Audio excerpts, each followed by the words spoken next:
Loïc a décidé de nous parler aujourd'hui du courage des sportifs. Oui, et je vois qu'aujourd'hui, on a déjà beaucoup parlé courage. Donc, on va continuer dans la lancée. Mais avant ça, j'aimerais faire une dédicace à un ami que j'ai sur Facebook, un ami ivoirien, et qui m'a envoyé le lien d'une vidéo avec laquelle je vais commencer donc, cette chronique. En même temps, donc bien sûr, je lui fais la dédicace. Lobas et Christian, c'est pour toi. Donc, il a de la chance. Hein? Oui. Bon, il m'a donné, je lui rends. Oui. Donc nous allons commencer avec Derek Redmond, qui est un athlète anglais. Et nous partons pour les Jeux Olympiques de Barcelone 1992, où il est favori pour la course du 400 mètres. Et comme nous voyons sur les images, il se déchire le tendon pendant la course. Malgré la douleur qu'il a, il se relève et décide de terminer à cloche-pied. Son papa, qui était dans les tribunes, descend des tribunes, vient sur la piste et lui dit qu'il n'est pas obligé de faire ça, mais lui dit qu'il se doit de le faire. Et donc, comme nous voyons, son papa va l'aider à terminer la course jusqu'à franchir la ligne d'arrivée. Donc voilà le premier geste de courage. C'est vraiment courageux.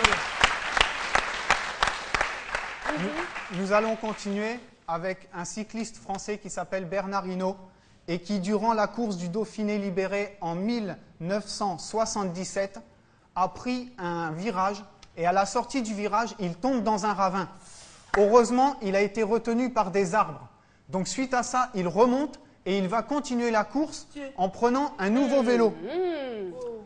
Oh là là. Donc bien sûr, il a été blessé. Après, il est fatigué.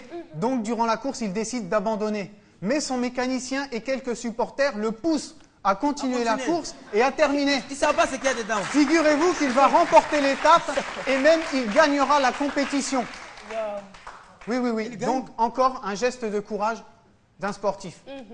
Et pour terminer, nous partons sur le Paris-Dakar de 1987 avec le pilote français de moto et de voiture Hubert Auriol, qui est né à Addis Abeba en Éthiopie. Donc un Français né en Éthiopie.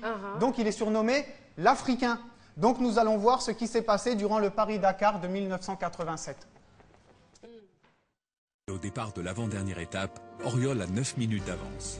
Cyril Neveu s'impose à Saint-Louis. Mais Auriol tarde. Cyril Neveu l'attend sur le bord de la piste. Ce retard est incompréhensible.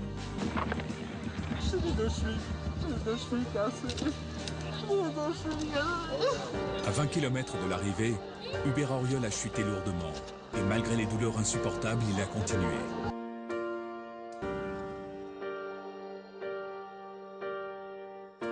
C'était vraiment un rallye sublime.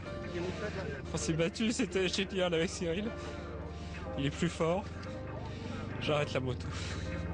C'est tout ce que j'ai à dire.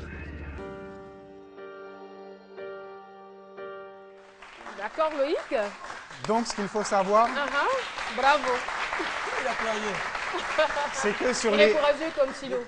Ce qu'il faut savoir, c'est que sur les 2 chevilles cassées, il avait une fracture ouverte, donc l'os dépassait de la chair. Voilà. Oh là là, c'est vraiment courageux de sa part. Il faut aussi saluer les éléphants, aussi sont courageux. Après 4-1, ils sont revenus sur le terrain encore. Et ils n'ont pas terminé. D'accord, merci Philo. Alors là, très rapidement, nous voulons souhaiter joyeux anniversaire à monsieur Serge Panama. Il est technicien de régie ici même à la RTI. Il a 1 an de plus. On lui fait plein de bisous et beaucoup de bonheur. Et puis, très bonne nouvelle pour les téléspectateurs, pour les férus de ces midis. Eh bien, à partir d'aujourd'hui, l'émission passera, la rediffusion passera à 23h30. Vous n'aurez plus besoin de veiller. 23h30, juste après le